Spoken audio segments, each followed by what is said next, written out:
Si që është të fishta, gjua Shqipe, sa e mirë, sa e ëmbël, sa e dhirë. Kjo është gjua jonë, kjo është identiteti im, Shqipja, kurse si në negociorë.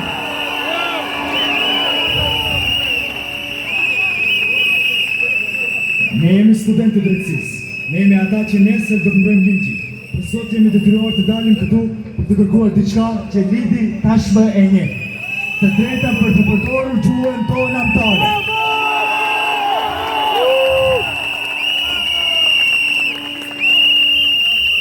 A është kjo shumë? A është kjo kërkesë e tepruar?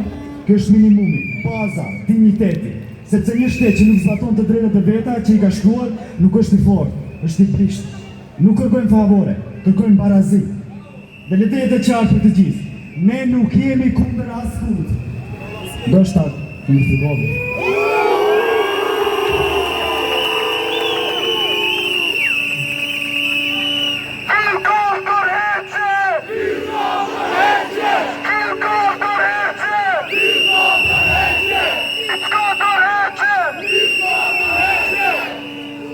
Ne jemi këtu për vetën tonë, për gjuhën tonë, për të ardhën tonë.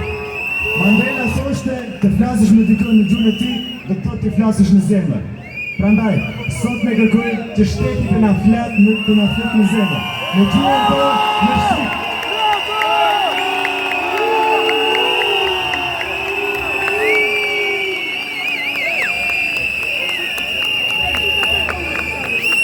Sepse gjuha është historia, është qak, është kujtesa. Dhe një popull që detyrohet të kërkojë gjuhën e vet, nuk ka problem gjuhe, ka problem drejtësie. Sot jemi këtu të qetë, të vendosur, të bashkuar. Ndoshta jo nga qetë, po? Nuk do lejojmë që Shqipja të trajtohet si opsion, sepse Shqipja nuk është opsion, Shqipja është identitet.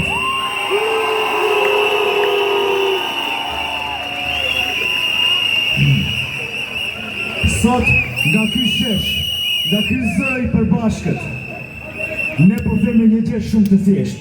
Nuk ka shtet të së drejtës pa respekt për gjuhën, nuk ka barazi pa Shqipen, nuk ka barazi pa Shqipen. Dhe ne jemi këtu për këtë, jo për sot, po për nesër, për të gjitha ata që do të vinë pas nesh, sepse ne jemi brezi që nuk esh, ne jemi brezi që nuk dorëzohet, ne jemi brezi që mbron me flet Shqip. Bravo!